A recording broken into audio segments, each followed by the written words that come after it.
Okay, go ahead. Watch out!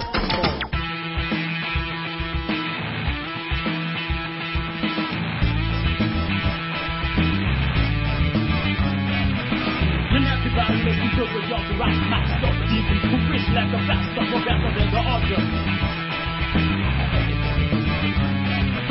I can compare, so you need to compare what you get with up to it. When I am in here, I'm in the atmosphere. Men everybody making sure that y'all can rock my stuff. You can pull fish like a fast stuff or better than the other. Let me aware of the easy bit of you get my fear for even care. So I feel like my blood is just a weekend.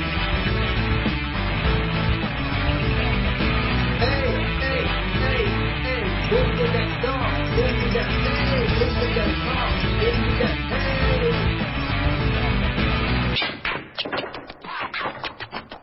Welcome to Urban Revolution. I am your host, One Iam. And on my right-hand side is Debbie, Miss Debbie. Hi, everybody. Miss Debbie is in the house. This is Urban Revolution on Revolution Radio at freedomslips.com.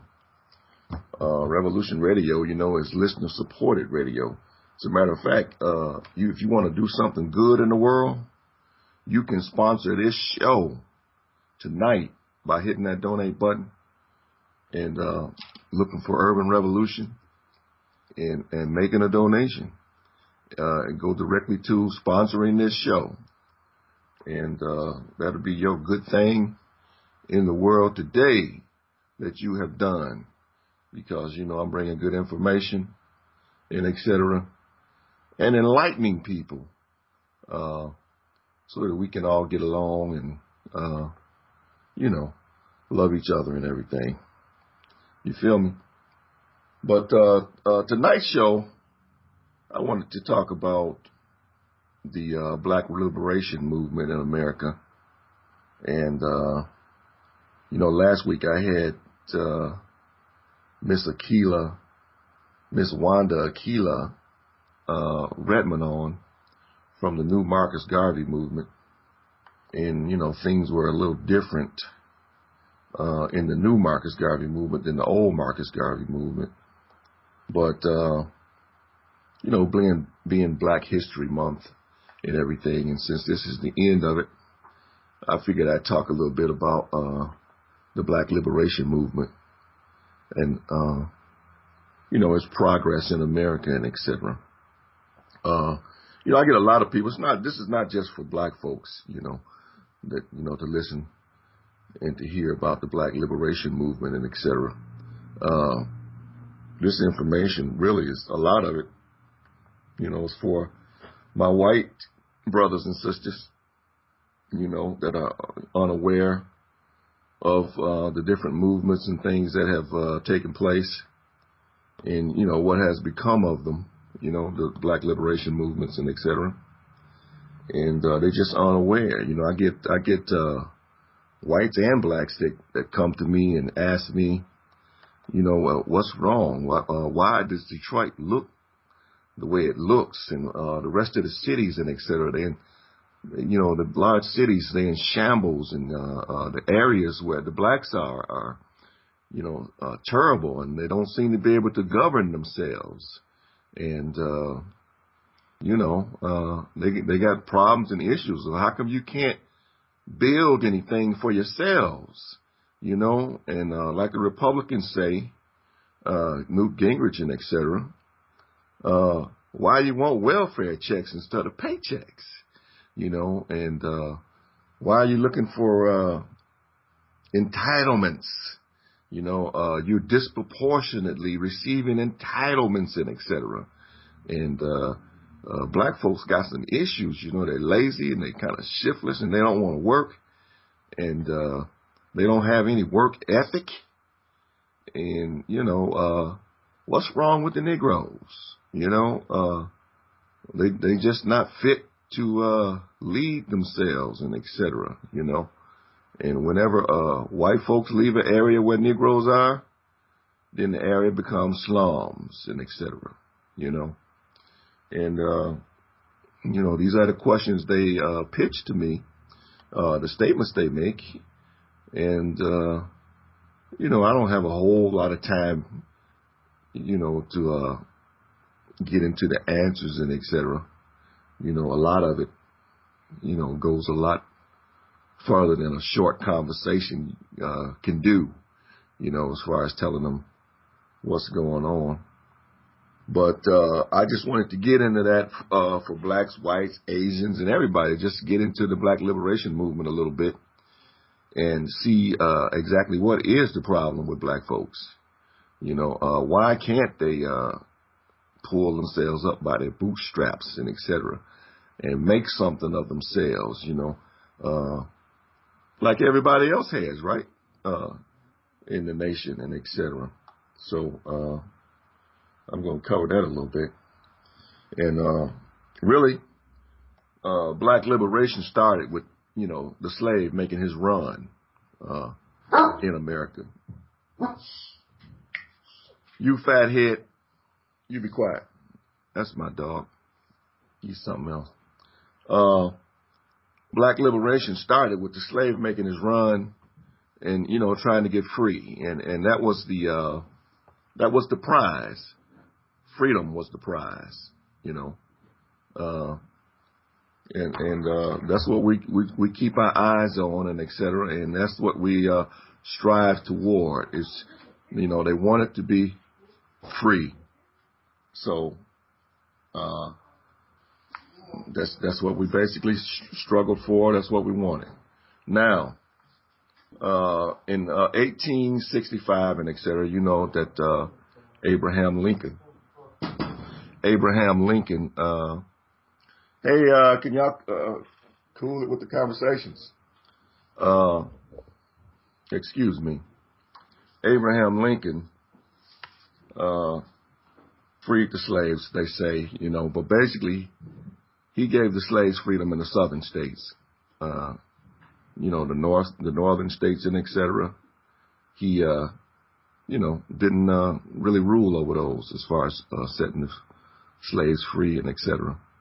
But even in the South, they went into a sharecropping system in the South, where, after the Civil War, the farms down, the plantations and et cetera down there, they had large swaths of land and et cetera. But they didn't have any workers, because the slaves were set free and et cetera, and they still needed workers. And at the same time, the slaves didn't have money in it and et cetera to buy products to live and all that stuff. So, they made an arrangement where the slaves would share crop, they would share the proceeds from the crops and et cetera if they worked the land for the plantation owner.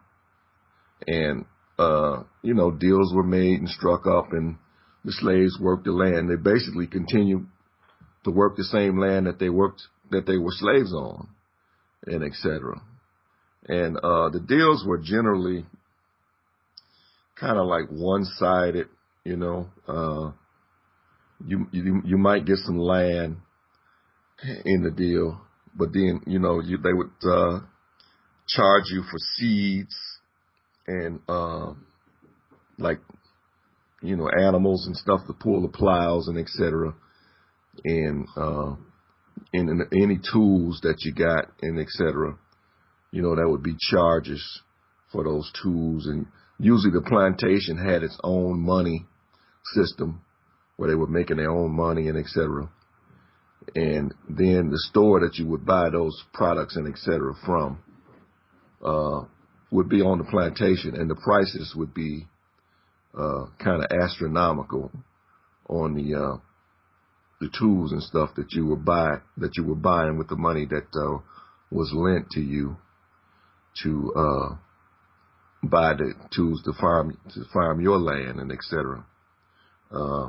So sharecropping really didn't work. It worked in one direction. The white landowners, they would, through mortgaging their property or through credit connections, they would scrape together enough cash to provide seed, implements, provisions, and basic shelter for the blacks that were willing to stay on and work. In return, the blacks would plant and harvest the crops under the supervision of a handful of salaried white overseers on the larger plantations and under the watchful eye of the owner himself if the farm was smaller. It was up to the plantation owners to sell each year's cotton harvest, compute each black family's fair share of the proceeds, and then deduct the market value of the food, the clothing, and the other necessities that had been provided to that family and pay them the difference in cash. Okay? Now, in theory, the system was fair enough, but in practice, it was heavily weighed against the blacks. The price of cotton on the open market fluctuated wildly, and at the end of a good year, a large, hard-working black family might expect to see some cash, perhaps enough to buy new clothes or, something small. At the end of a bad year, and most years seemed bad to some degree, the blacks wound up in debt. Their debts were duly entered in the record books. The planters kept for each black family and carried over into the following year. Families that stayed on the same plantation year after year found that they sank deeper into debt, regardless of how hard they worked. So, they worked hard, this, that, and the other. They made these deals and et cetera, but some kind of way they could never get out of debt. The debt just seemed to get greater and greater and greater. And, they wouldn't let you leave and stuff like that until your debt was paid and et cetera. It basically was a flim-flam deal, the sharecropping deal and everything. And it was just a way of Southern whites saying, basically, he gave you freedom and et cetera. He said you're free, but we're not letting you go. Okay, you're not going to be let go. Okay, we're not interested in letting you go. You're going to continue to work for us and et cetera. Blah de blah de blah. And that was the sharecropping thing, and that went on for years and years and years. And let me tell you, slavery was ignored in the South. When Abraham Lincoln freed the slaves and et cetera. The Southern boys didn't care one way or the other, what he said. They were fighting a war and et cetera, They didn't care. And even after they lost, they didn't care. They just created the Ku Klux Klan and et cetera, and terrorized black folks, this, that, and kept them working. And chattel slavery kept going in the South right up until the early 1960s. It's been documented. And I did say the 1960s, not the 1860s. Early 1960s. And it kept going. Now, like I said, last week we talked to Akila from the New Marcus Garvey movement and school board member. And we talked about the Marcus Garvey movement. And Marcus Garvey was born in Jamaica. He was an orator for the black nationalism and Pan-Africanism movements, to which end he founded the Universal Negro Improvement Association and the African Communities League. Garvey advanced the Pan-African philosophy, which inspired a global mass movement known as Garveyism. Garveyism would eventually inspire other movements, from the Nation of Islam to the Rastafarian movement. They broke out of Garveyism. As a matter of fact, the Nation of Islam, what's his name? Farag Muhammad, the guy who supposedly taught the Honorable Elijah Muhammad what he knows, was out of the Noble Drew Ali movement, from Noble Drew Ali's scientific Moorish science movement, Temple of America. But social activist, born Marcus Mosiah Garvey, Jr. on August the 16th, 1887, in St. Ann's Bay, Jamaica, self-educated, Garvey founded the Universal Negro Improvement Association, dedicated to promoting African American and resettlement in Africa. In the United States, he launched several businesses to promote a separate black nation. You know, he was a separatist. Marcus Garvey was not interested in, hanging around white folks that didn't want him around and et cetera, and didn't want to be bothered with him. He had plans and et cetera that we could do it ourselves. We could pull ourselves up by our own bootstraps and build our own businesses and communities and et cetera. And we didn't need white people. The world was big enough, and there were black people enough all over the world that we could be a strong and developed nation as well, right here in America, without the help of white folks, or being with white folks. This was Marcus Garvey's philosophy. In 1912, like I said, with the goal of uniting all of the Africa diaspora to establish a country, an absolute government of their own. After corresponding with Booker T. Washington, the American educator who founded the Tuskegee Institute, Garvey traveled to the United States in 1916 to raise funds for a similar venture in Jamaica. He settled in New York City, and he formed a United Negro Association chapter there in Harlem to promote a separate philosophy of social, political, and economic freedom for blacks. In 1918, Garvey began publishing the widely distributed newspaper, The Negro World, to convey his message. By 1919, Marcus Garvey and UNITA had launched the Black Star Line.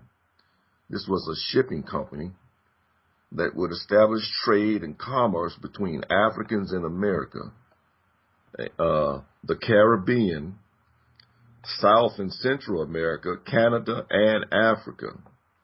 At the same time, Garvey started the Negro Factories Association, a series of companies that would manufacture marketable commodities in every big industrial center in the Western Hemisphere. So he's hooking up with manufacturing plants and et cetera, in the African, which is in the Caribbean, Africa, the United States and Canada. And he has a shipping company, that's picking up goods, taking it back and forth. People are trading with each other and et cetera, and building, the kind of thing that you need to build a nation. Marcus Garvey is about doing that.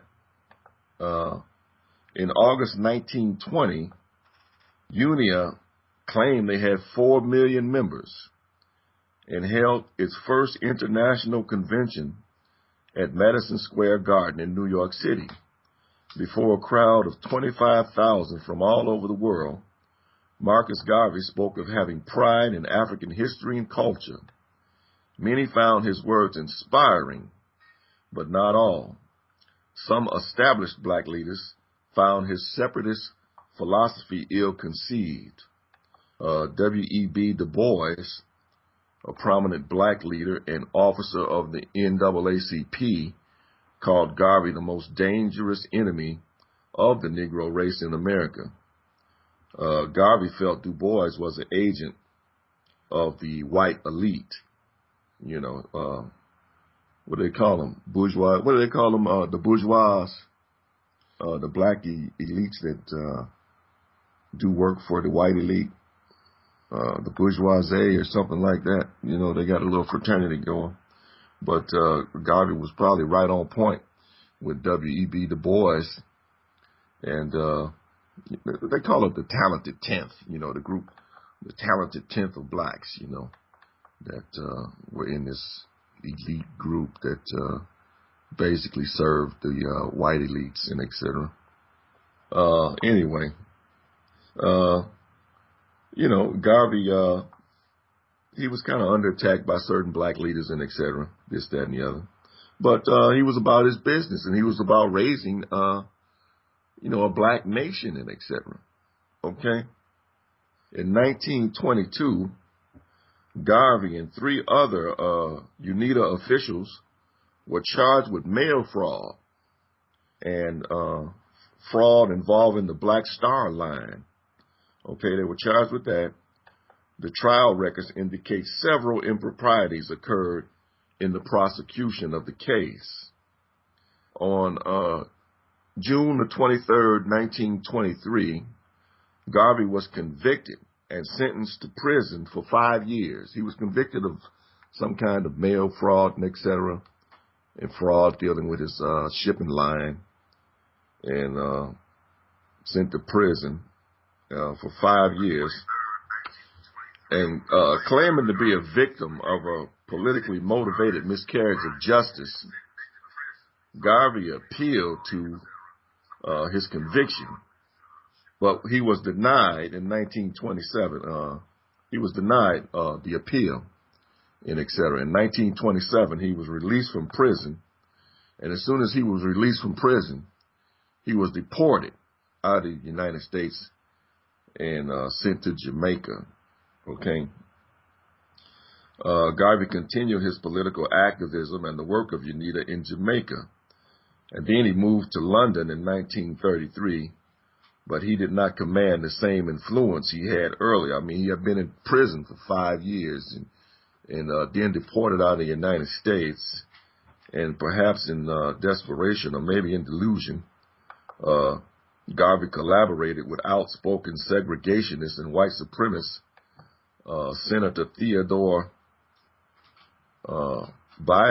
Bilby of Mississippi, to promote a reparations scheme, and the Greater Liberia Act of 1939, and this act would deport 12 million African Americans to Liberia at federal expense to relieve the unemployment of blacks and etc.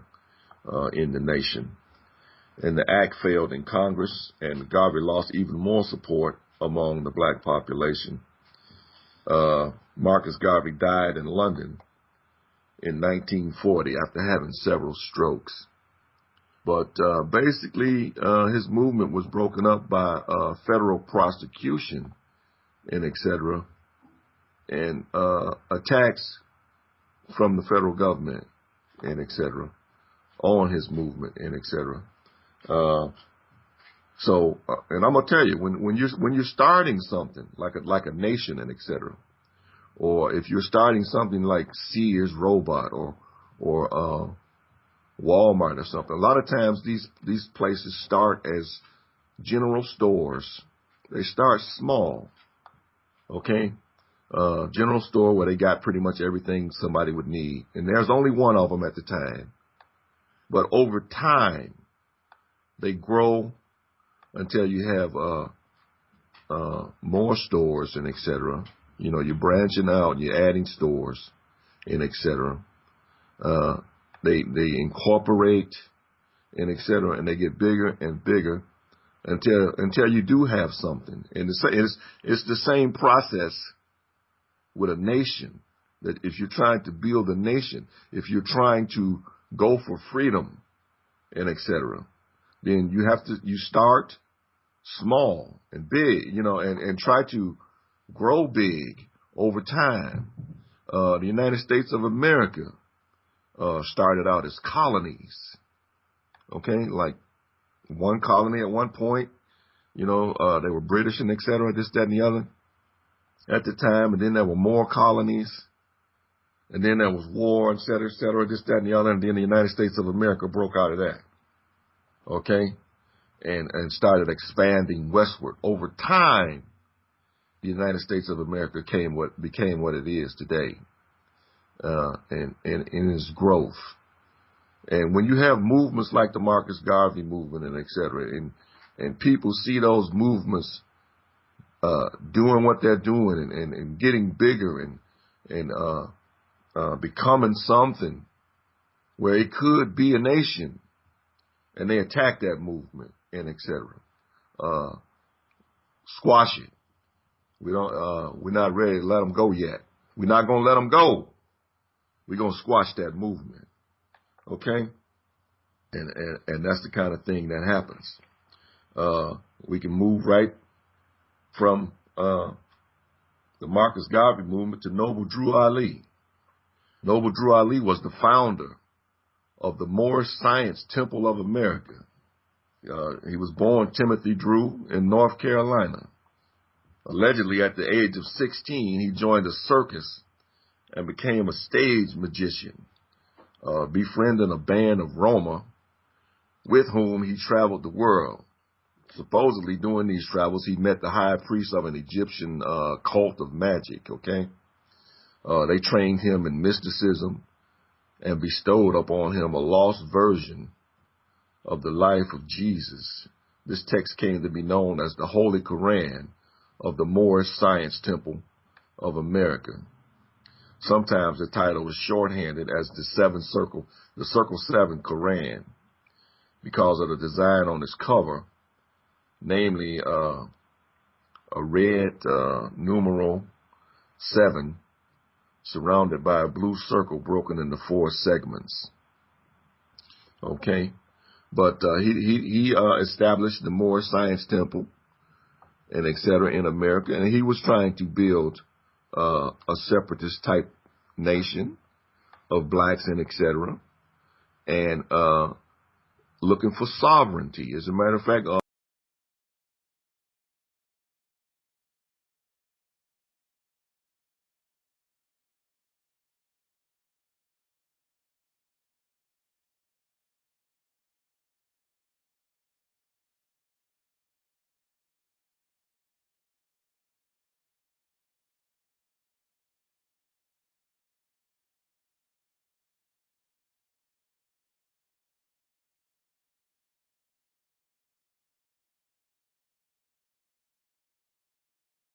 out of the Moorish temple, people that remain followers of Noble Drew Ali and et cetera, go for sovereignty and et cetera. That's just a part of their movement, you know, knowing that blacks were here before the country was even founded and everything. And we kind of like natives as well, when you really look deep into it. Drew changed his name to Noble Drew Ali, the Prophet, and returned to the United States, where he founded the organization in 1913 in Newark, New Jersey. In 1929, Noble Drew Ali was arrested and allegedly beaten by police and released on bond pending an indictment. He died shortly afterwards. It was speculated that his death was due to injuries received at the hands of the police, although the exact circumstances of his death are unknown. Okay? But Noble Drew Ali, he fell into, the hands of the police. Obviously, he was viciously beaten, and he ended up dying as a result of his injuries and etc. He was the leader of the movement, the Moorish Science Temple. The movement tried to go on and etc. without its leader, without its head. It split and fractured this way and that way, and different things like that. But basically, there's a force here that is not willing to let black people go. Just let them go free. It's like, no, we can't let them go. We can't let them go. I see them trying to do this. But no, we can't let them go.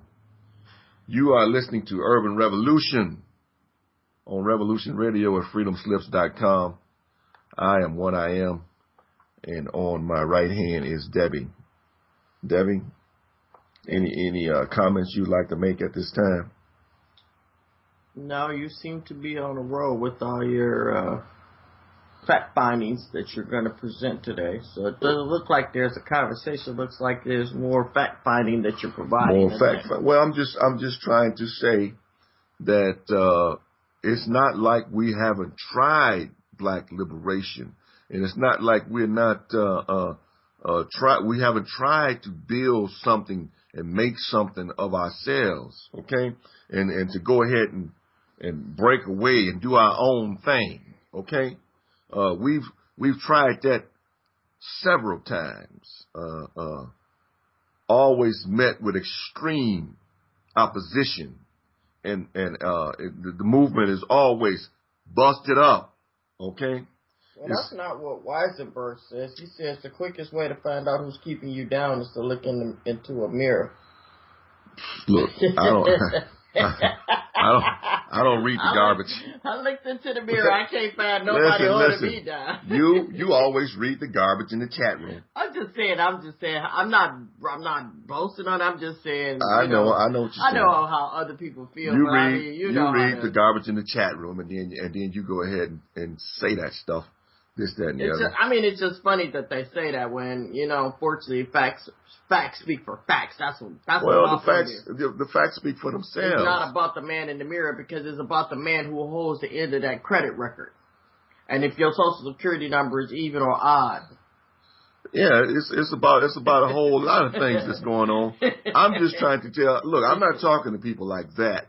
I'm talking to people who are reasonable and who want to understand what's going on. I mean, okay? It seems like they don't really understand what the whole black liberation movement was about. That's what I'm saying. That's what I'm getting to. Really. Black liberation is black freedom. That's all we're talking about. Right. Black freedom. It's not about being held down. There's a certain segment of this power structure, okay, that believes that black liberation, black freedom, is against the national security of the United States of America, okay? Right. It's against the national security of the country, and it will not be allowed. It will not be allowed. At all costs, black liberation will be busted up, okay, and torn asunder, okay, because it's just not what certain people in the power structure is interested in, okay? They don't want to see a black country develop in North America, out of any section of the United States, okay? And they're not going to let anything that's black grow, okay? Right. Where more than two of us are gathered, they call it a meeting. Caller 425. Yeah, One Iam. I just want to talk a little bit, just jump in here for a minute, talk a little bit about Garveyism. Okay. And didn't he want to, he got fed up in the end. He decided that he wanted to go to Africa and form his own. He formed his own country back in Africa. He wanted to take all the blacks here back to Africa. Yeah, and that was really big. That's what the Starship thing was. Give us a ride home, give us a ride home, and we're straight. You know what I'm saying? Right. The Congress and everything is like, no, we ain't letting the niggas go. Okay? We need them. And that's when they did the mail fraud. They did the mail fraud thing. They put him in prison for 5 years and then kicked him out of the country after he got out of the prison. Yeah, that's right. That's what I remember reading. Yeah, well, he almost had it, but he had a lot of businesses. He was part of that 1920s heyday, right around the 19th century in New York. Yeah. Isn't that right? Yeah. What was it? In Harlem. Right? Didn't he start a lot of clubs? He set up in New York. He set up a chapter in New York and et cetera. And, he had it going on, building something. But, hey, you're not going to be allowed to build anything like that. Anything where you want to be a separatist or where you want to do something for yourselves and et cetera. It's not going to be allowed. there's a segment of the power structure that will not allow it. Right. Okay. Right. He had 6 children too, right? He had a lot of children. I don't. As I remember. I don't know the number of children that he had right off. Yeah, he had as many as I did, as I remember. Yeah. But yeah. And so, how did he meet his end? Was it leukemia, or was he killed too? Well, to say he had a number of strokes over in London, and he passed away in London as a result of the strokes when he was about 53 years old or something like that. And because of like the war and everything at the time in 1940 that he passed away, they buried him over in London instead of sending him back to Jamaica. And they had to go and actually get his body, resume his body and bring it back to Jamaica, like in the 1960s, I think it was. Right. And now, as far as I understand with Garveyism, he was really the first. I mean, you had some other intellectuals that were around, different presidents up until that point, but he was really the one that broke the psychology of saying, hey, look, we're going to do it ourselves. He was a leader that I think Farrakhan based on, Malcolm X. Didn't those guys really point to him as sort of the pioneer? He was the pioneer, black self-help and self-determination, you know, and you can do it for yourselves, you know. And the other thing I remember about him, he was really big into color and uniforms and badges. You remember that? All the different... the women wore the white uniforms and et cetera. And, you know, they had the color, the red, black, and green and stuff going. And, I mean, it was big, you know, it was going somewhere, you know. But to continue, unless you got something else you want to add. No, I just wanted to go back and make sure I had in my memory right what I read. But go ahead. I'll hang with you just for a couple of minutes and let's see where it goes. I'll move on to Greenwood, Tulsa, Oklahoma. Greenwood is a neighborhood in Tulsa, Oklahoma. It's one of the most successful and wealthiest African American communities in the United States during the 20th century. It was popularly known as America's Black Wall Street until the Tulsa race riot of 1921. Okay, one of the nation's worst acts of racial violence, the Tulsa race riot, occurred there June the 1st, 1921, when 35 square blocks of homes and businesses were torched by mobs of angry whites. The riot began because of an assault, an alleged assault, of a white woman named Sarah Page by an African-American man named Dick Rowland. The Tulsa Tribune got word of the incident and chose to publish the story in the paper on May the 31st, 1921. Shortly after the newspaper article surfaced, there was news that a white lynch mob was going to take matters into its own hands and kill Dick Rowland. And then on May 31st, 1921, whites flooded into the Greenwood district and destroyed the businesses and homes of African American residents. No one was exempt to the violence of the white mobs. Men, women, and even children were killed by the mobs. Troops were eventually deployed on the afternoon of June the 1st, but by that time there was not much left of the once thriving Greenwood district. Over 600 successful businesses were lost.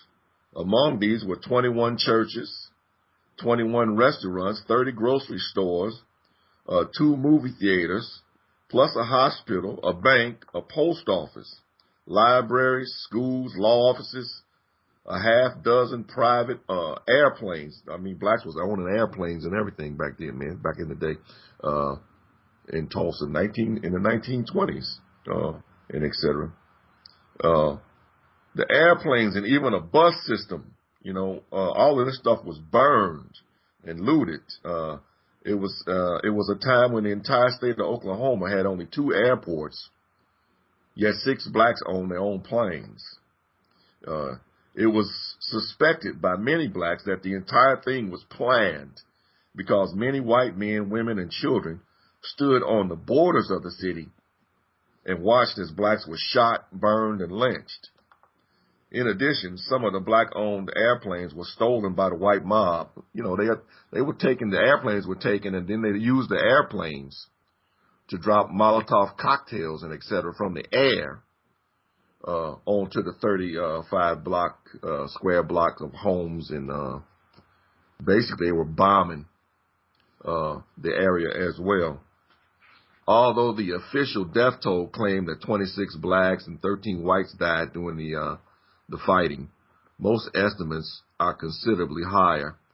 At the time of the riot, the American Red Cross estimated that over 300 persons were killed. The Red Cross also listed 8,624 persons in need of assistance, and in excess of 1,000 homes and businesses destroyed, and the delivery of several stillborn infants, pregnant women that were probably beaten and et cetera, delivered dead babies and et cetera as a result of the beatings and et cetera. But this is Black Wall Street, Tulsa, Oklahoma. This is the start of something big, the start of something where black people can rise up and do something for themselves, where you have black businesses, doctors and lawyers and professionals and everything, doing business with themselves, okay, and headed for something. The whole city was self-contained, as I remember. They had a whole infrastructure. They even had separate court system. It wasn't a legal court system in the sense from the Oklahoma law establishment, but it was a court system you could go into in which the blacks among themselves had a separate court system. Well, who would want to go to the white court at that time? Right, yeah, it was a whole infrastructure being built, and the blacks, they hit that capitalism. They took the fish to water. They said, look at this system, and they were doing great guns, as I remember. And then the other reason why it was so bad, you think, well, if it was a whole city, how could just a mob of whites be able to overwhelm that many blacks? Yeah. And you know the answer to that? It was a plan. Right, but there's a logistical answer to it. I know it. Yeah. They didn't have guns. They weren't allowed to have guns. Well, they didn't have enough guns if they did have guns. Well, they smuggled a few. They had a few. That's why there's some whites that were killed. But by and large, they did not have the weaponry. Yeah. And it was closer to 400 or 500 blacks, from what I read, that were killed. That's the numbers I got. You had professionals. I mean, really professionals, man. So, like this one doctor, he was known as one of the finest doctors in the country, black doctors in the country. He was shot coming out of his house and everything by some of the mobs, shot to death. I mean, it's just terrible the way they lynched and killed and et cetera. Getting rid of Black Wall Street and that section of Oklahoma, it's right. Well, part of the problem that was happening there is that the blacks as a group were working among themselves and they were getting prosperous, but there was a lot of whites that lived around there, and unless you got a government, it's really hard to get white people to work together. I don't know what it is. I guess black people say the same thing, but with white people, it's like herding cats. Unless you set up a government, then you really get the white people working, and they can put together law enforcement, and then they really get organized. But so the poor whites, it was a lot of envy there. Here it is, they were whites, and here the blacks are coming down the street, black tie, shiny shoes, sharp dressed men. And you had the poor Irish whites looking at him saying, "What's going on here? What's going on? I'm a white guy." You know what I'm saying? Right. Like in Rosewood, I ain't got no piano. You know what I'm saying? Well, that Negro, he's an uppity Negro. He got a piano. You know what I'm saying? I think I'd kill him for that. Well, that's the rage of men. They got it in them. So I think it was planned. because it was so devastating and it happened so quick and it was so thought out. I mean, it almost had to be like I hate to blame a Rothschild again or a Rockefeller, but they were seeing their banks, what their banks were doing. They were seeing that these guys were going great guns. They knew they had to put an end to that. Yeah, and they did. They did. Okay, that's my whole point. The point is, you looking around today and you saying why is nothing built? Okay, here's the reason why nothing is built. Anything that tried to get started, tried to get built, was attacked viciously. Okay, and torn asunder. You know, like we will not allow these people to unify and to get free. For some reason, we need them. We gotta have them. You know, we're not letting our niggas go. Caller 256. Are you there? Hey, One Iam. Yeah. What's going on, man? Hey, not a whole lot. This is Vader now. Just doing a radio show. You busy? Yeah, I'm busy. I just thought I'd call in. You still got Hijacker on one? Yeah, I got Hijacker on. This RBN? No, this is Mike. This is Anunnaki. Oh, okay. Yeah. Yeah, well, you got anything you want to add to the subject of black liberation? Yeah, I mean, I don't get it. I mean, what are you talking about? Ancient history or what? No, I'm not talking about ancient history. I'm gonna bring it right up to today.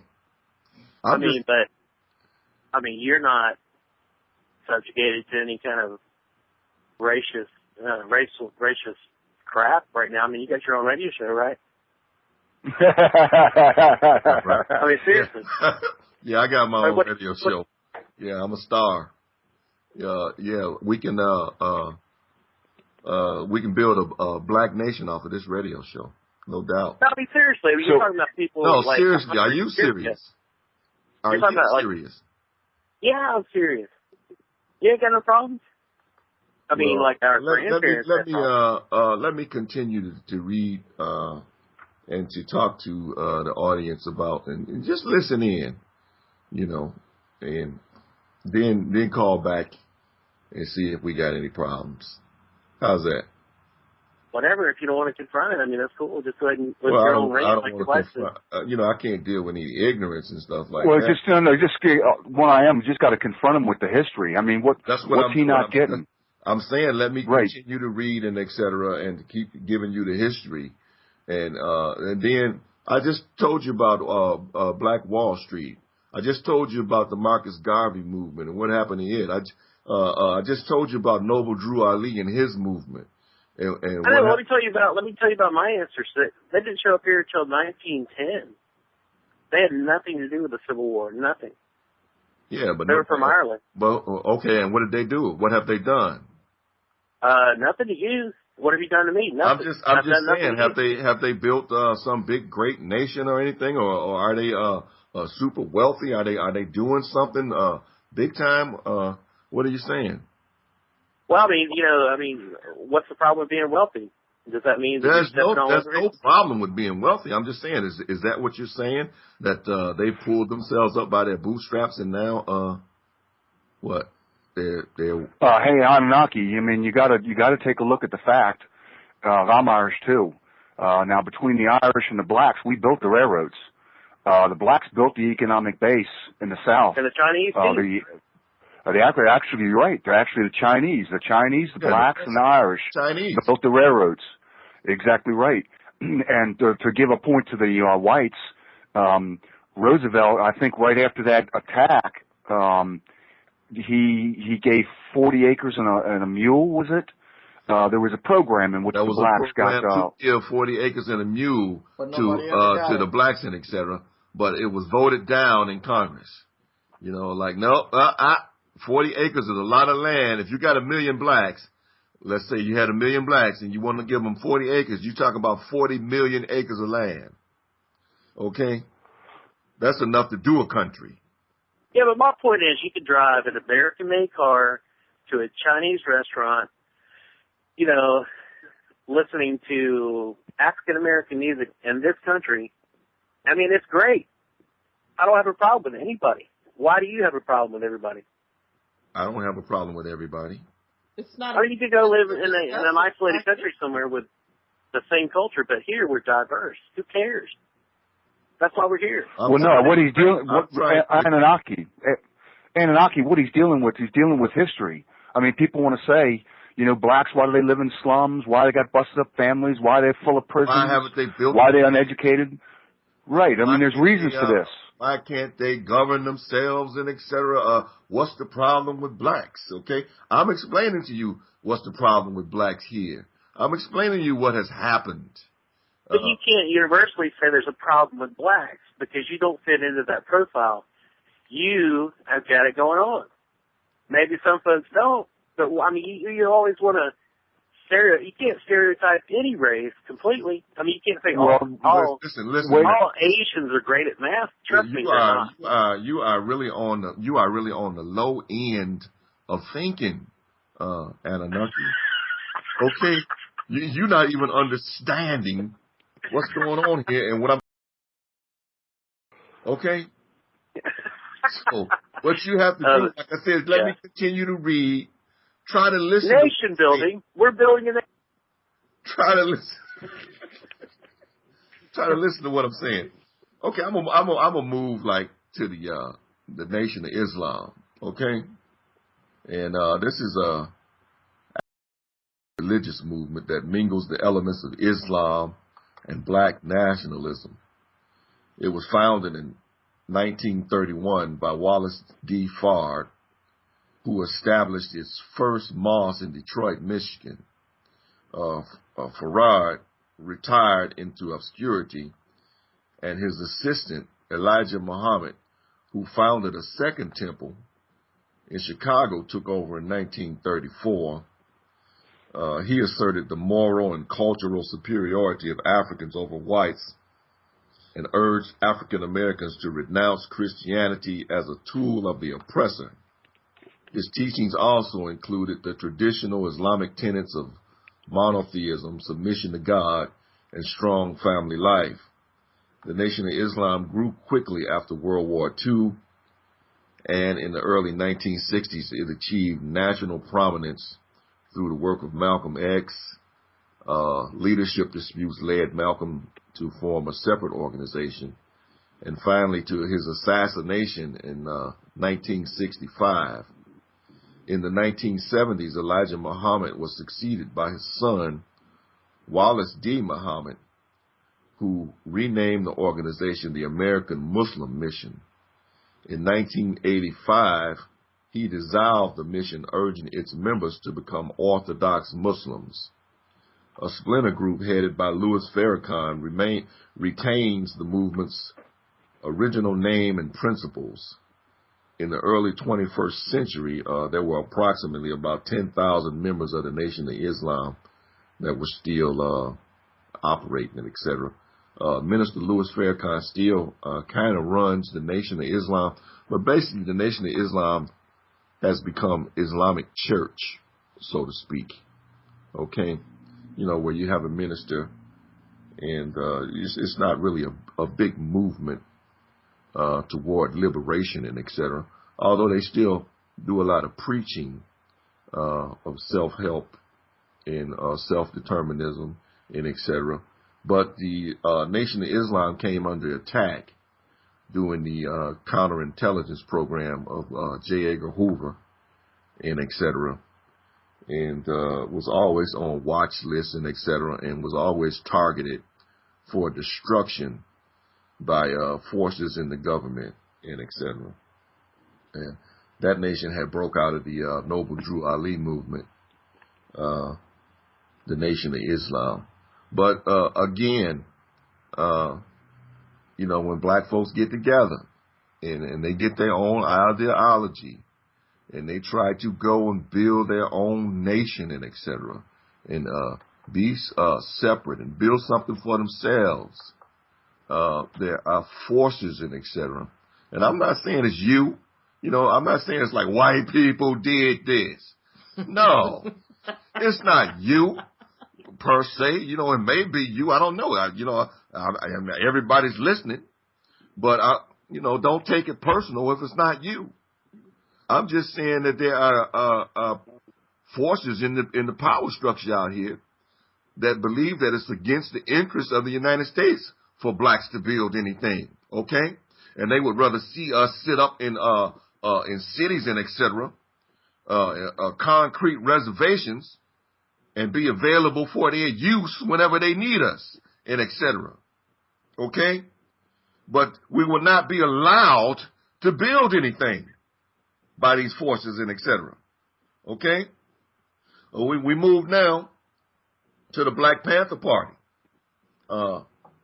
In October 1966 in Oakland, California, Huey Newton and Bobby Seale founded the Black Panther Party for self-defense. The Panthers practiced militant self-defense of minority communities against the U.S. government and the police forces and et cetera that were just murdering people and doing whatever they wanted to do as far as brutalizing African Americans and et cetera, and traffic stops and et cetera. Hey, you already know the deal. Go to YouTube and you can watch the films that go on today. But anyway, the Black Panther Party, came together and decided that we're going to do something about this brutality and what's going on with the power structure here in America, okay?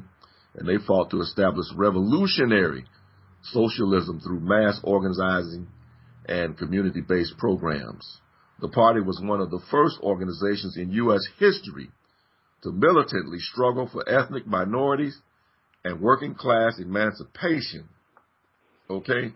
A party whose agenda was the revolutionary establishment of real economic, social, and political equality across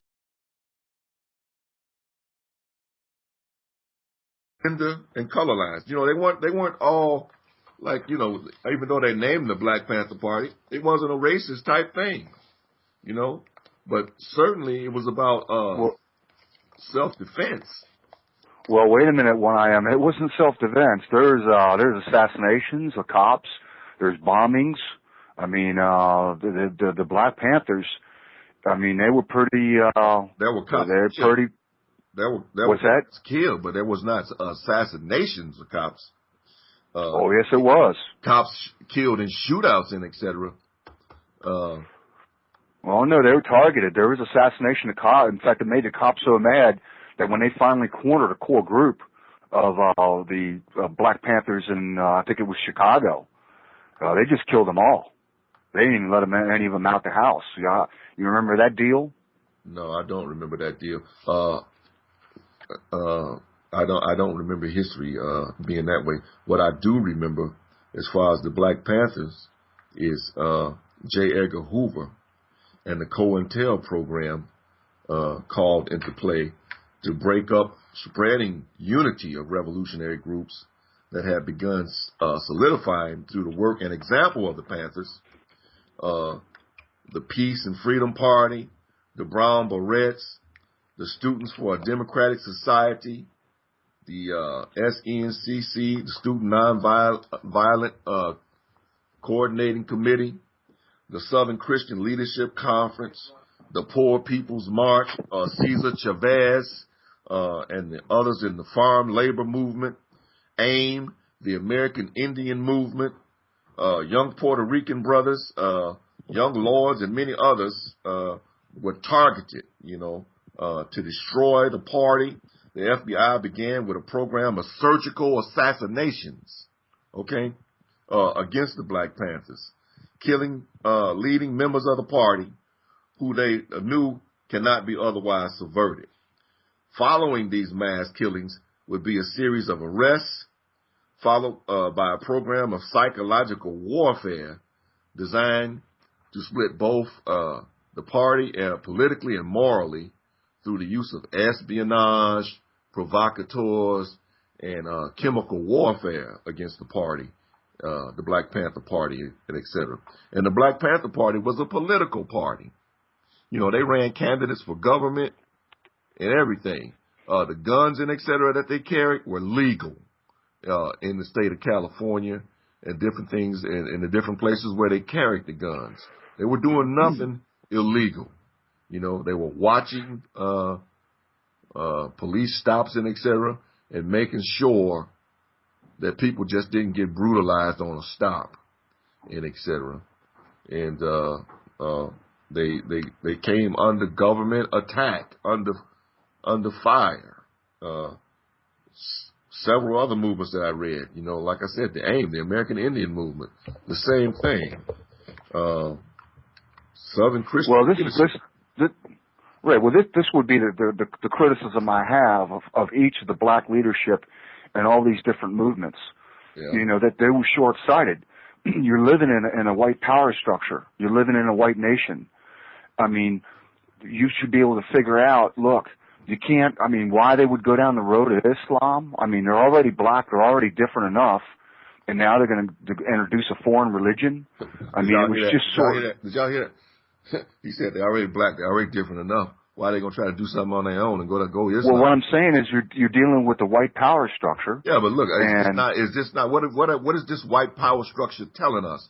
That we have freedom of religion, we have freedom of speech, we know that that's all lies. Yeah, we have the freedom to assemble and to address the government and et cetera. And we have citizenship. Right. This, that, and the other. Right, but I'm saying is you almost won the whole thing when the civil rights legislation go. There was 190,000 black-owned businesses in that country before that legislation passed. Once that passed and all the blacks could start going to white businesses, it collapsed your whole economic structure. Somebody should have said, you know what, this is not about politics or religion or civil rights or whatever. What these white people have built is a money-based system. What we need to do is go capitalism and go the money. Go like they did in Oklahoma, except not so bold, not so out in the open. That would have been the smart thing to do.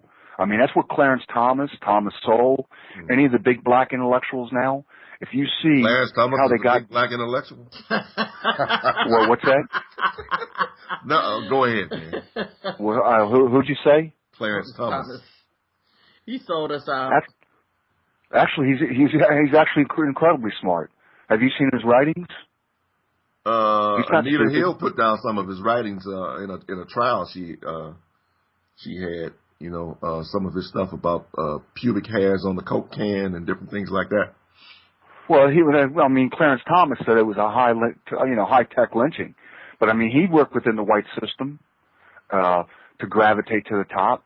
Thomas Sowell is a big writer. Yeah, we have our clear individual examples, you know, of blacks that have Colin Powell. You can start naming the NBA stars and everybody else, you know, who have been successful and everything. But what I'm talking about is the masses of black people coming together and unifying and building something in this nation for themselves. It will not be allowed, you know, like I said, this political party right here, the Black Panther Party. They had chapters all over this nation and et cetera. They were building something good and something big. Not only that, they had brothers who were not scared to throw down with this system and et cetera, against the evils that they put up on black people. Listen, do you think a whole bunch of white people, I mean, come on, One Iam, you think a whole bunch of white people? Just imagine if you had a Black Panther Party today, if it had survived, and it had 12 or 13 million members across this country, the Black Panther Party. You know, and a lot of them armed, 1 million or 2 million of them armed to the teeth, and et cetera, willing to guard and organize and take care of the black business and everything in this country. You know, One Iam, that's not going to happen. Yeah, you know what did happen though? A whole lot of murder and a whole lot of railroading of black people. And this thing, they saw it coming. They saw it coming, man. And right. Well, One Iam, this is what I'm trying to say. Is the Aryan people, there's all kinds of Aryan guys in jail, all kinds of these Aryan brotherhoods and white supremacists. The FBI goes after them. FBI goes after any power structure. They're not going to let 1 million guys get guns and organized. They bust up a group. They get more than 5 people together. They bust that group up. It doesn't matter, white, black, Hispanic. That's all I'm trying to say. That's all I'm trying to tell you, man. that this is what happened to the Black Panther Party. This is why you don't have a 12 million man party, armed to the teeth, and candidates, Black Panther candidates all over the country, Black Panther mayors and Black Panther city councils and Black Panther cities where they control and run the politics and the economics in the city. The reason why you don't have that because it's against the national security of the nation to let these blacks go. We can't let them go. Not like that. We can't let them go. No, what they can do is that you can make money. It's a money system. Green. The person who got thrown off the bus, she proved that Parks, who's the woman? Parks. Rosa Parks. Right, Rosa Parks. She says enough is enough. You smack those white boys with that money and they go, you know what? I think you guys can ride on the bus. This is like a lot of money. So it's a money-based system. You can make the money. That's where the black intellectuals messed up. They should have said it's an economic system that we're in. Forget the politics, the civil rights, this and that. Let's go for the money. Let's get the money. Mm-hmm. And that's where you get your freedom, plain and simple. Right. Like the Jews say, if you don't got money, you ain't free. That's why they give their kids at a bar mitzvah. Everybody gives them money. At 13 years old, okay, what do you want to do with your life, kid? You're free. You got a pocket full of money. Go out and do it. Right. So it's a money system, and they're just not getting that. They're worrying about rights or, this or that or whatever. I mean, you've got the money, and the cop pulls you over. Give the cop $100. Give him $100 and go on about your business. Right. It's a money system. Okay. Go on about your business, make another $1,000. I feel you. It's money. I feel you. But, I mean, they do it to the way you're saying it's the blacks, but they do it to the whites, too. They do it to the Aryans. They do it. I seen what they did to the Branch Davidians and et cetera. David Koresh down there in Waco, Texas, and et cetera. I seen what they did to Randy Weaver and his wife and et cetera. Yeah, the Freemen, anytime they get a group, and now what they've done is they got a new model. The new model is that the FBI sets up all the groups, and they got everything infiltrated now. You can't, that's the one thing they don't allow. That's part of their rules. In fact, their own motto, I can tell you what their only motto is. The only thing that they think is this is what goes through their head. Never lose freaking control.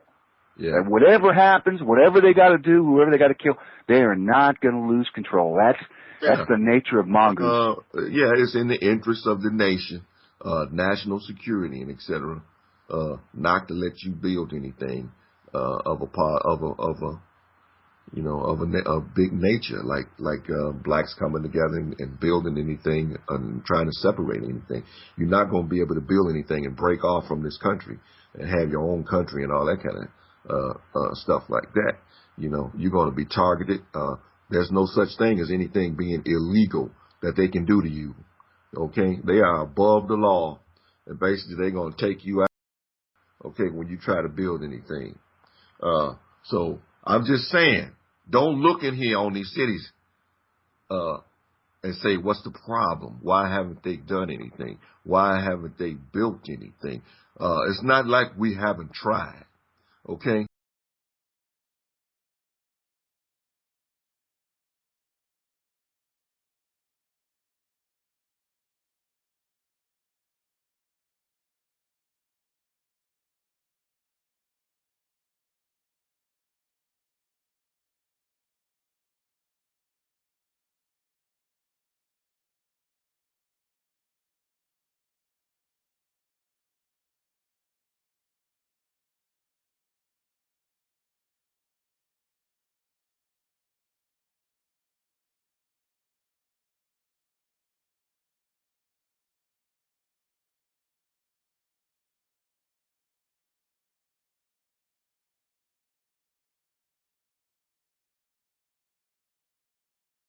Do killing that God's going to get the government. Okay? He always had some pretty mean bodyguards around him, that's for sure. Yeah, but they not, if they want him, they'll get him. But basically they got him under control and under duress and et cetera. And that movement is not going anywhere. Okay, they might even make deals so that they can still exist with the government and et cetera. The reason why they still around. Oh yeah, well no. Anytime the radicals come to them and they talk about they want to do this bomb or that bombing, they say he's really crazy. He tells them he tells even in the speeches, you come to me talking all that stuff, I'll turn you into the FBI. Yeah, he doesn't put up with any of that. And, but he's smart now. See, he's going to economic model. That's my point.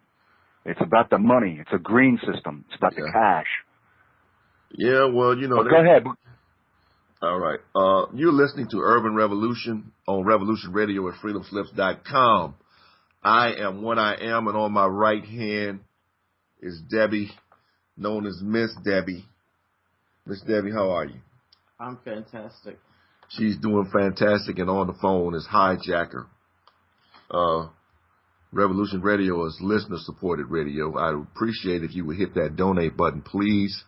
And you can even sponsor this show today. You know, and I'm putting it out here, you know, why things look like they look and why blacks haven't built what you think they should have built and all this, and why they ruling everything and taking care of business the way white people take care of business. Okay? I'm telling you, there's a power structure here that won't let it happen. Okay? In the late 1980s, the Miami-based Nation of Yahweh, they had satellite temples around the country and a lucrative business empire of apartment complexes, hotels, stores, and they had fleets of Greyhound buses. They had Rolls-Royce cars, and all the cars and the buses and everything were painted stark white. They're down in Miami down there. Yahweh himself once estimated the sex holdings at $100 million in holdings and etc. Yahweh ben Yahweh was celebrated. He was a celebrated person in Miami. They basically gave him the keys to the city and etc. down there in Miami. The mayor down there and everything. And he was cleaning up dope infested neighborhoods and etc. and taking care of business.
No outrage in this case that a church organization would be brought up on RICO charges. As their star witness, the federal government relied upon Robert Lion Bob Rozier, a confessed serial killer and drug abuser. Lion Bob's own parents failed to testify in his character during the trial. In return for his testimony, Lion Bob was rewarded with a reduced sentence after pleading guilty to killing 4 people. Okay? Under oath, a high-ranking Justice Department official admitted that the case was weak and the RICO charges gave it a better chance of sticking. When the evidence was heard in state court, without the confusion of the federal RICO charges, the jury returned a swift, unanimous verdict of not guilty to all allegations, not guilty to all defendants. After 5.5 days of deliberations, the federal jury complained 4 times of their inability to agree upon a decision. They were confused. Ultimately, they convicted Yahweh ben Yahweh of conspiracy to commit RICO, out of confusion and ignorance. In spite of what we now know to be perjury and manipulation of the jury system, the government sent Yahweh ben Yahweh to prison to serve an 18-year sentence. He spent 6 years at Lewisburg Penitentiary, the worst prison in the U.S. penal system, located in Lewisburg, Pennsylvania. And he did subsequent time at the FCI Raybrook, located in Raybrook, New York. During his early imprisonment, Yahweh ben Yahweh was horribly mistreated. He was placed in solitary confinement. He was denied meals. He was denied showers. He was denied access to the Bible. And he was given drugs and medication against his will. Basically, they forced him down and, shot him up with different kinds of things, testing on the guy, whatever, and testing different things. Other inmates were denied emergency medical care because of their association with him. Yahweh ben Yahweh served like the last third. He did 11 years, and then they let him out. And when they let him out, they told him he couldn't have any contact whatsoever with the group he had organized, the Yahweh ben Yahweh group, and etc. And no telephone calls, none of them coming over to see you, nothing. Okay, that's the kind of restrictions that he had. And, let's see what happened here. Okay, I'm gonna tell you what happened. What they said happened. Okay. But then you got to understand, they took this man to court on those charges, okay? And when they took him to court on those charges, he was found not guilty of any of that stuff. They said that there were an inner circle of members inside of the Yahweh ben Yahweh movement that were called death angels. And in order to get into the Yahweh ben Yahweh movement, the guys that wanted to get into the inner circle had to go out and murder a white person and bring back a body part from the white person. Bring back his ear, bring back a finger, a hand, or something from a white person. Okay? And, all righty. Well, what did it? Again, here it happened again. He had a perfect model. He could have bought everybody off. He had plenty of cash. He was doing great. He was paying the mayor off. He was doing the American dream. But then he got all these guys together. They got guns. They started knocking over drug dealers, cleaning up the neighborhoods, stepping on the CIA's business. And it's, again, massing guys up, organizing. The FBI wakes up like a giant. They take a look. They go, the gang, you think, we will crush you. And that's what they did. That's what they do. You're messing with the big boys' territory. You put something together, it's getting bigger. It looks like it could be something. One day, it's time to put an end to it. Get hundreds of agents together, and in 7 states, we cracking down on these boys. Right. One Iam, it's not an Amway company. Why didn't he just play that game? See, that's what I'm trying to say. It's always the same thing. A group of guys with guns. And they just can't help that. I don't know. You keep saying a group of guys with guns and et cetera, and this, that, and the other. Like I said, he was charged under these RICO charges. As far as the murders and et cetera, and all this other kind of stuff that you were referring to, none of this stuff was ever pinned on Yahweh ben Yahweh. I know, but I remember back in the 80s, I grew up, I remember that group. That was down in Florida, right? They were whacking drug dealers. Right, they were whacking drug dealers, as I remember. Somebody was whacking drug dealers. Nobody got charged with murder or whacking drug dealers. And you can't bust up a group and an organization like that on charges that you can't prove or that they're not convicted of. You know what I'm saying? Come on, One Iam. You know the system. That's what I'm saying. It's a money system. Sooner or later, somebody's going to put it together. Come on, One Iam. System is dirty to the core. Okay? They put you in the condition that you're in, and then they sit back and point the finger at you. Like you can't do anything. Why haven't you built anything out of yourselves? You know what I'm saying? Why are your cities and everything torn to hell and torn asunder? Why can't you govern yourselves? This, that, and the other. But every time you try to build something, they bust you out of hell, you know, and murder your leaders and railroad the members into prison and different things. One Iam, you're not getting it. You're getting guys together with guns. That's it. Look, Black Panthers, Harvard Garvey, doesn't matter who it was. These people, those people, I mean, the only ones that they really got, and they were such a big target, was the ones in Oklahoma. Now, they weren't massing up with guns or whatever. They were going economic structure. The problem was they were just too out in the open. They should have spread out instead of... The problem was they had stuff when they were building something. That was the problem. Okay? That was just too much for black people to have. Okay? Look, how about some black entrepreneurs today? Can we talk about some black entrepreneurs that got all kinds of money? I'm not talking about black entrepreneurs. You're going to have a... Well, they're not in prison. They're not going to prison. No, they're doing a money game. Right. You can talk about anybody. Magic Johnson, he got some things going on. This, that, and other people got some things going on. But you got to be over here by yourself, and you got to be working with the white institutions and the white banks and stuff. You cannot be trying to build anything on your own and go separate or build up some kind of black situation. Okay? It's not going to happen. You know, they're not going to let it grow and build. You know, freedom is not. You're not going to be able to get free. You're not going to shake yourself away from what we got going. You think it's black people that want to be here and that want to hang on to white folks, right? No, baby, it's the other way around.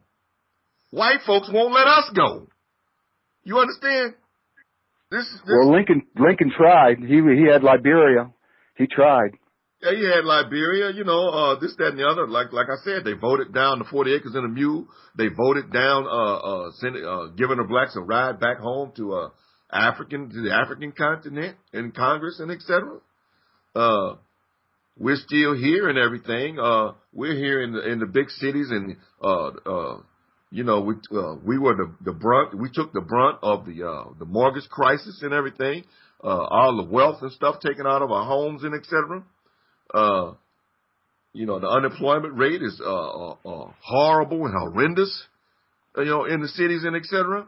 And you know, we just kind of like back sitting, waiting, here for your use. Okay, but anytime you try to build something, here come the FBI and the CIA and the National Security Council and everybody else saying, no, we can't let the niggas go. We can't let them go. No, that's not. They're saying, no, we can't let the niggers mass up and have guns. Every time you mass up and you get guns, they come. Let me tell you this. If you can't protect what you have, then you don't have nothing. Okay? You got to have the muscle to be able to protect it. In order to have it. No, you gotta be able to. We got police for that. You got to give the money to police. You got police. They're the soldiers. The police work for the banks and et cetera, and this, that, and the other, and the government and et cetera. You know, they're not gonna do anything to ensure. We got police right now, but babies are getting shot in the street. That a black nation. Women are getting raped in the street, killed, burned, set on fire, and they ain't never finding nobody. But they ain't doing nothing but cutting the police force back even more. We got policemen. You're right. We do. But it's not working for us right now. They don't work for us anyway. They work for the banks and et cetera. Okay, that they were built. The whole police system and everything was built to protect rich folks' money and et cetera. Well, I mean, there's an economic opportunity right there. You get together a whole group of blacks, and you basically turn into a Blackwater, and then you go to the government and you say, look, hire us out as private security. We'll take care of this.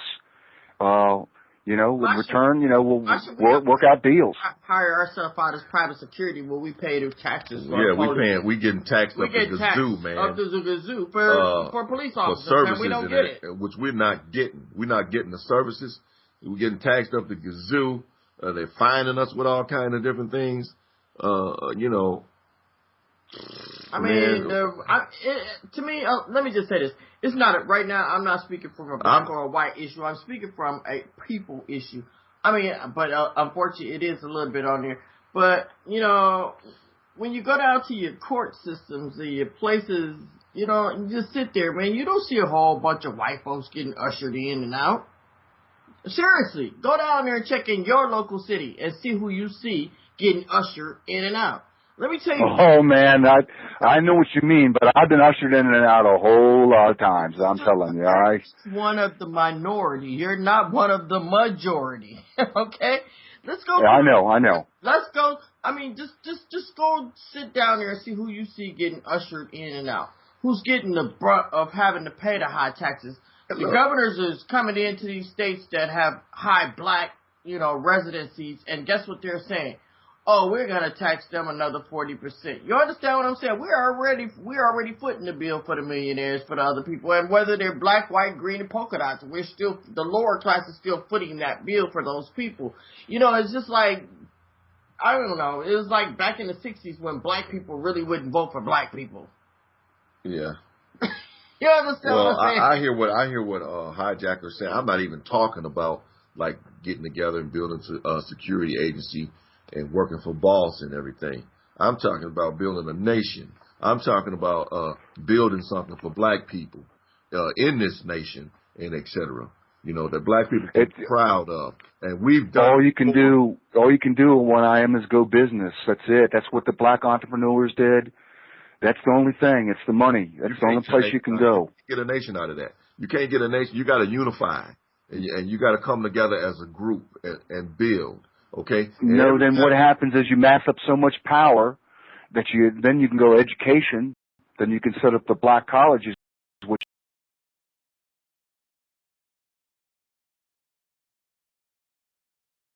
I mean, there's a whole lot of black FBI agents. There's a whole lot of black lawyers.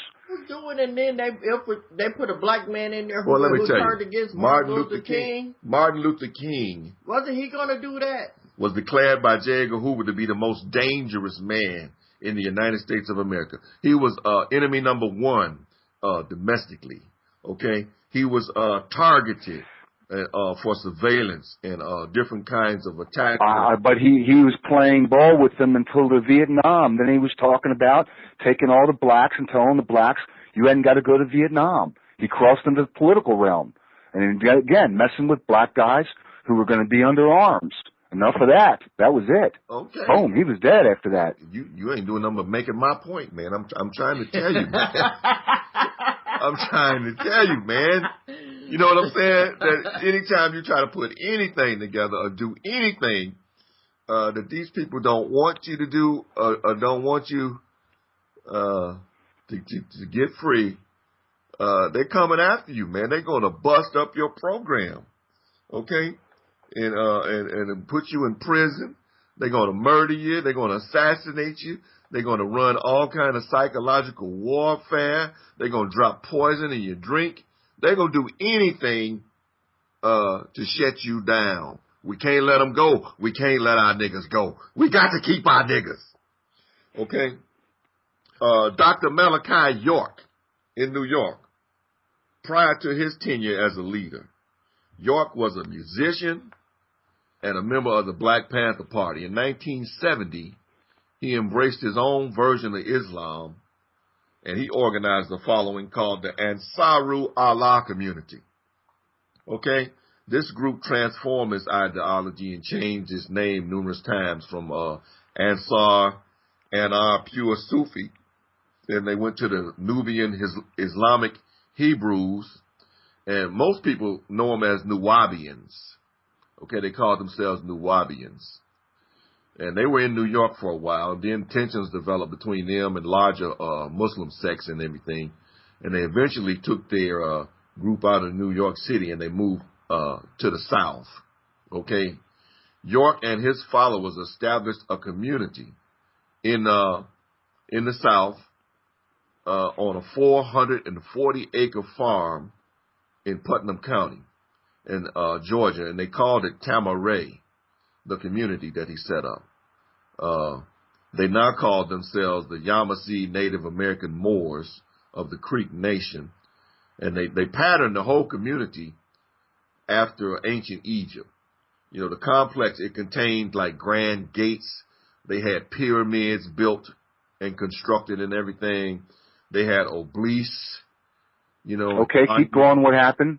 Let's get to the gang of guys with guns. Let's keep on going with the story. I don't know about a gang of guys with guns. I know the Nuwabians, they basically, and they had so many members down there, the Nuwabians, that they were able to basically to run that Putnam County section in that town. They were able to elect who they wanted to elect and et cetera, and put them down there on the city council or whatever, and the different areas, and, you know, the fire chief and all that. They had muscle, okay, down there. They were building something. They had a 440-acre farm, and they built a whole complex down there and everything. They were going for themselves, building something, the Nuwabians.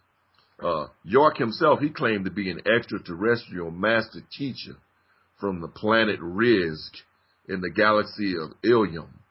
And he promised his followers in the year 2003 that a spaceship would return from his home planet and collect like 144,000 believers and take them back to the extraterrestrial homeland.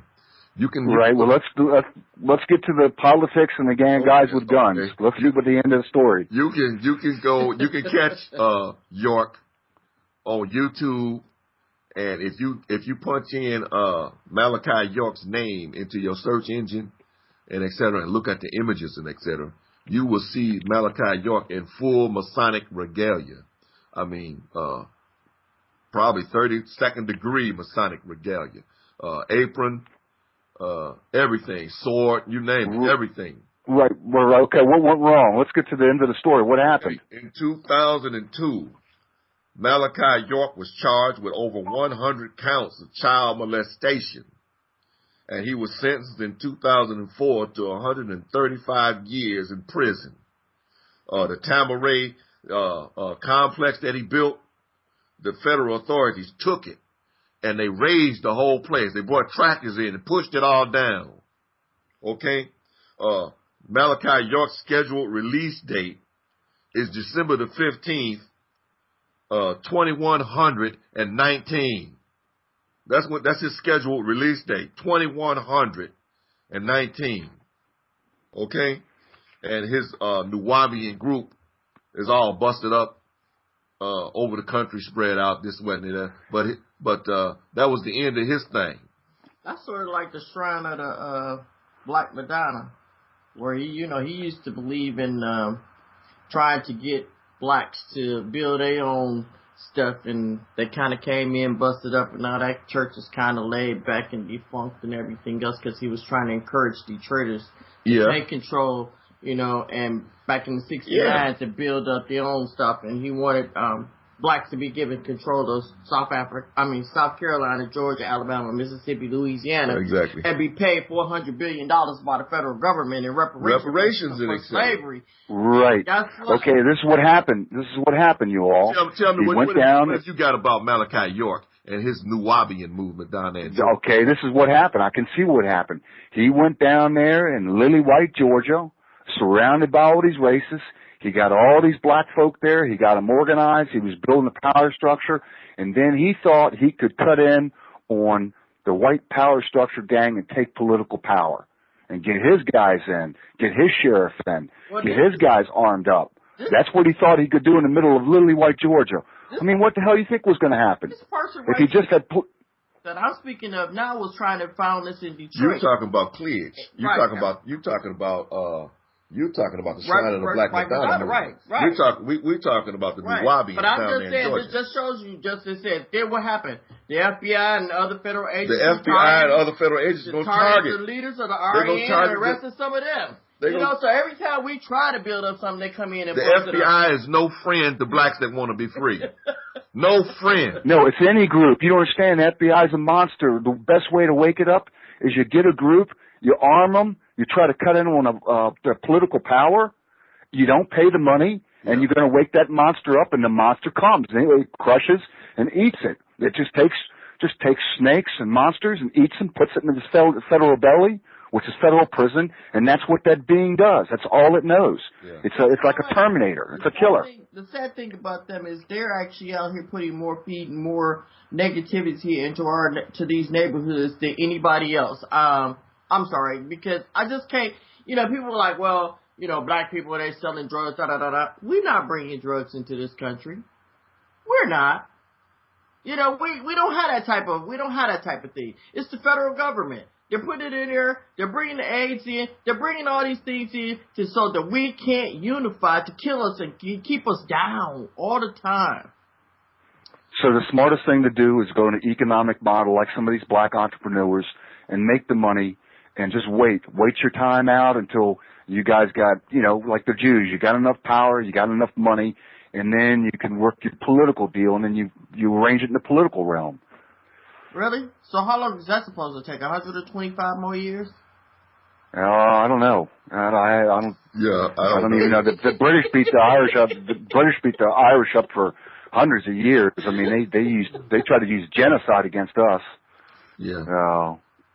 Well, I'm talking to all my white brothers and sisters. I'm talking to all my black brothers and sisters, etc. That ask those questions. That ask, why haven't you done anything? Why haven't you pulled yourself up by your bootstraps? Why haven't you come together and built it? Why are your neighborhoods and etc. The way they are? They don't understand the power structure here. They don't understand that we're not allowed to put anything together. If you come to Detroit right now and you look at all the stores and the markets and different things like that, the gas stations, they're all ran and owned, pretty much all of them are ran and owned by Koreans. By Arabs. Arabs or Asians? Well, the Asians have the hair products and the nail shops and etc. Okay, they've made deals and arrangements and everything. You can serve us, and we bring you money and etc. But the black people themselves will not be allowed, particularly in Detroit, Michigan, to have the stores and the businesses and the shops and etc. and to build that black economic power base. Okay. Right, and so who's the person at fault for that? The person who's at fault for that are these black preachers and pastors, the very ones who should get and be organizing. They can have the churches. You can have 1,000 churches. Well, you can have mega churches galore. I don't think I would blame the black preachers. I would blame immigration, unfortunately. Well, I'm not gonna. No, actually, I blame all the pastors, and the whole time I was out there on the front line, almost every single pastor, they saw me coming. It was like firing a gunshot in the air. They ran away like scared coward dogs. I got no respect for them anymore. You know what? I'm gonna say this. If I would get the reparations that they get, seriously, I would think about opening me about 45 businesses. Because you know that an Arab comes here from over in their country, they bring their money tax-free. Then they come over here, they open up a store. They hold that store for 5 years? Or 10 years or whatever. And then they pass it on to someone else. And now all this time, they're not paying taxes on this. But if I go open a store, I gotta pay taxes. They don't pay taxes. So then they bring somebody else in who hasn't had a chance to own that store, and they change the hands on it. So they get another 10 years of free taxes. You understand what I'm saying? No, they get it. They get them one way or another. Everybody's got to pay one way or another. They don't the pay system. taxes. Yeah, let me tell you, a lot of them are paying with different oil deals and et cetera and et cetera. They've already made these deals and stuff behind the scenes and behind the doors. You get the stores in the Detroit area and the gas stations and this, that, and the other, and get the Negroes what they want, but the Negroes can't have that power base. Okay, you can, the whole structure is set up to keep us from getting anywhere. Oh no, I had One Iam. I couldn't imagine. In fact, I had to laugh when I was in San Antonio. No, it was Florida. I was down there using Jeb Bush to hijack George Bush's campaign, which I did. But anyways, I was down there, so we were struggling or whatever. So I learned how to get batteries and take them to like Walmart, and they would be under warranty. But anyways, one time I was in line with one of my kids. It basically, it's a petty form of stealing.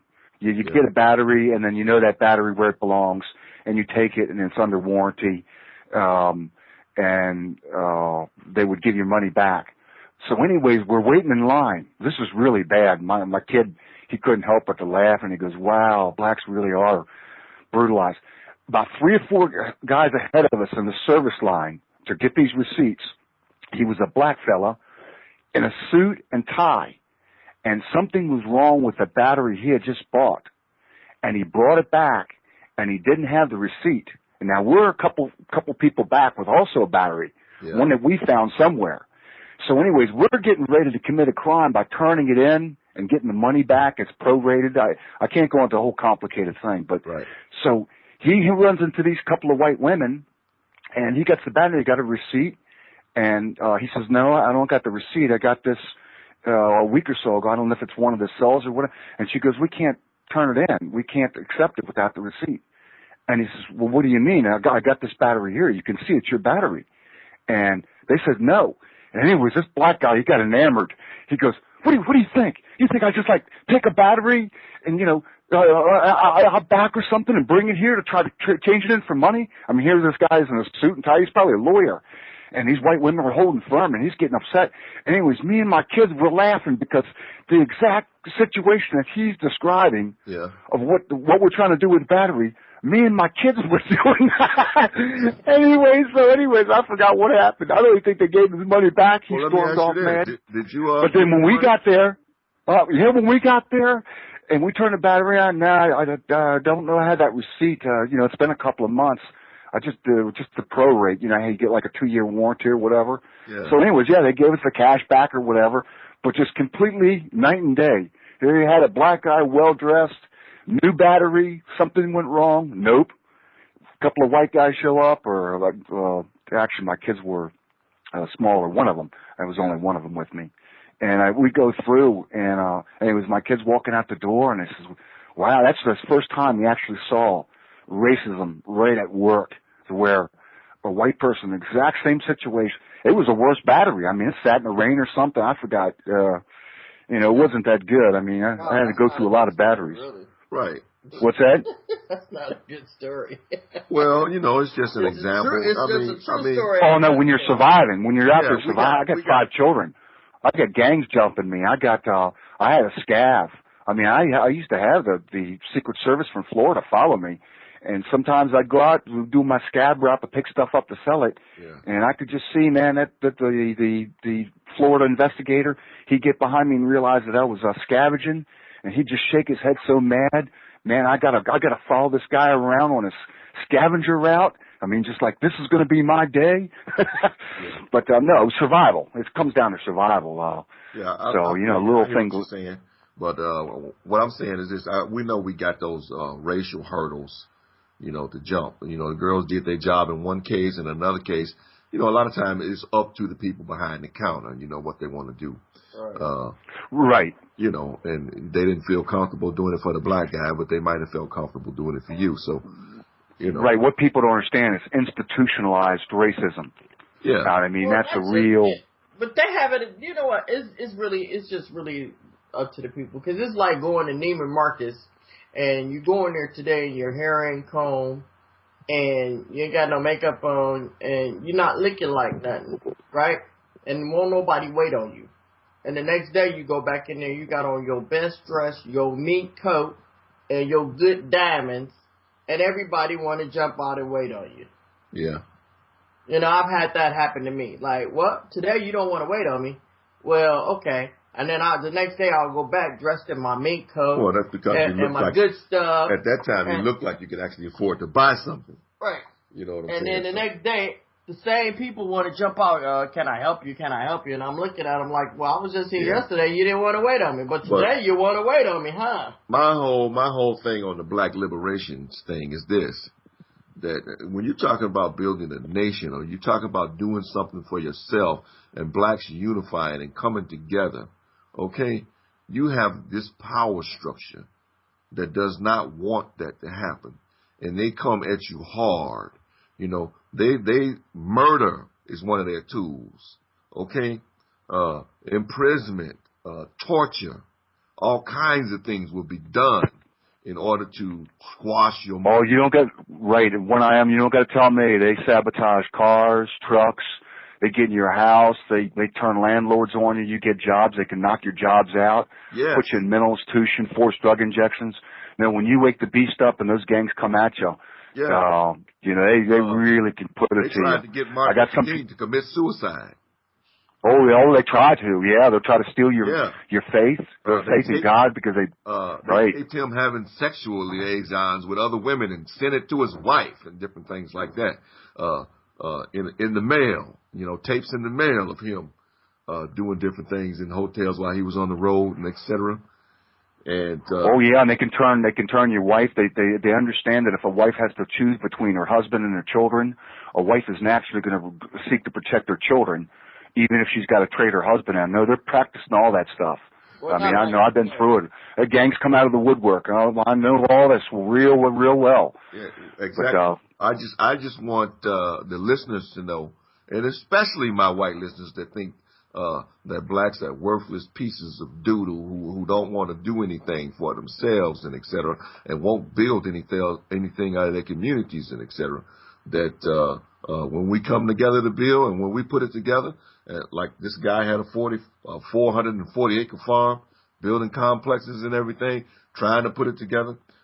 You go to the Noble Drew Ali movement. You go to Marcus Garveyism and et cetera. You go to the Black Panther Party, building a political party that could have been as big as the Democratic Party today, had it been left alone and able to grow the way that it could have grown. Okay. Well, if the white people want to take a look and if they don't understand what happened to the blacks, it's real easy what happened to the blacks. And you can look around and you can look, and the statistics will bear this out, because it doesn't matter if it's black or white. But in the black person's case, once you bust the family up, once you take the father out, and not just one father from one family, one home, one address, right, but when you bust a whole neighborhood up, a whole community, and you dislocate those nuclear families from a father in there, and you can turn a whole neighborhood into a ghetto. You can just bust those children right down. They grow up, their psychology. All you got to do is go back in the 1960s and take a look at some of those Martin Luther King rallies. Yeah. You had nuclear families and suits and ties. Yeah, you had little girls and the dresses and the bobby socks and everything. Exactly right. And their hair done, and I mean, it was great, you know. And people were doing business with themselves and et cetera. Once you bust the family up, then that's if they don't understand the reason why the black communities are like they are, just look no further than. But they use crack, they use AIDS, they use all kinds of weapons, one right after another. Right, and like I told you, even through the 1980s with the Yahweh Ben Yahweh movement in Miami, and this Malachi York and the New Wabians and et cetera, you are not going to be allowed to put anything together and to build anything big where you could ask this government to give you a chunk of land and let you be your own country. Or to do anything for yourself, big. It's not going to be allowed. You can go ahead and be a millionaire and all that kind of stuff individually, you know, and it's only going to be so many of you that make it to that point. But as the black masses and et cetera, they can't let you go, baby. They can't let you go. Well, no, I've seen when I was in New Orleans, when I was coming through New Orleans, I was doing drywall, and I remember in this one subdivision there was a crew of about 14 or 15 black carpenters that had packed up, and it was their own crew. They all made money. They all kept to themselves, ate lunch, worked really hard. I mean, they had a good life, but you can do little models like that. That's okay. You can make a good living. That's what I'm trying to say. You can do little models like that. You can pay your taxes. You know what I'm saying? And be a good boy, okay? But don't try to do nothing big. Don't try to grow anything where you could get free. Okay. Well, right. Well, I mean, like in Georgia, he just had to reach that politics. He had to reach in there and try to grab the levers of the power structure. All those white boys around that county, they were all upset about it. Right. You know? Right. I mean, next thing you know, you got black sheriffs going down the road and, the white people, you could see what was going to happen. Yeah. But, anyways, One Iam, I didn't want to jump in for this long. I guess I already said too much. I lost. Looks like Crow's against me. Vuber. Looks like everybody on Freedom. That's all right. I know how it is, man. With that group in the chat room and etc. I go in there and view my opinion. Say my opinion or whatever in the chat room, and I'm attacked immediately. I mean, personal attacks and etc. On me, and nobody except SJ, brother SJ, will even come to my aid or come on the radio and try to correct these people, because they'd be totally wrong. And SJ will come on and try to talk to them and say, well, you can't make a blanket statement and come right. Well, if you notice something about me, One Iam, since I've been calling in, I guess 6-8 months, nobody challenges me. Nobody comes on the phone and will actually go up against me in a straight up gunfight. Right. I mean, when I decide to mess with them in chat, I hurt them so bad that they ignore me. Can you imagine hurting somebody's head so bad that they put you on ignore so they can't even see your words because you hurt them so bad? I appreciate your calls, and I appreciate your input on the show and everything. And you're right. It's not just the black people that try to build something. If like you said, if the Aryans and everything get together and try to build something. Well, you got white trash. You got what's the common denominator in the white trash? They got their families busted up. Go into a trailer park sometime. I mean, those people, they live like they're in the ghetto and maybe trailer park. I wouldn't use that terminology. Right, but what I'm saying is there's no fathers in there. The families are all busted up. It's a mother with 2-3 different children. Yeah. It's that devastation of the family which leads to that impoverishment in the frame of mind that what you're talking about. Amen. But anyways, okay, Debbie, I didn't mean to take all this up, and appreciate talking to you. I appreciate I'm glad you you calling. remember Thank my you for your name call. today. Yeah, take care. Yep. Bye-bye. Bye. Bye. That was the hijacker. The hijacker hijacked my show once before. But, the hijacker, he's cool. A lot of people play the hijacker off to the side, like he might be a mental case. But as you just heard the hijacker, okay? He's on the ball. He knows what he's talking about. He don't necessarily agree with me 24/7. And I don't agree with him all the time. But, he's brave enough to make the call, And you've been listening to Urban Revolution on Revolution Radio at freedomslips.com. I'm your host, One Iam, and on my right hand is Debbie. Good night, everybody. Good night, everybody. We'll see you next week on Revolution Radio at freedomslips.com.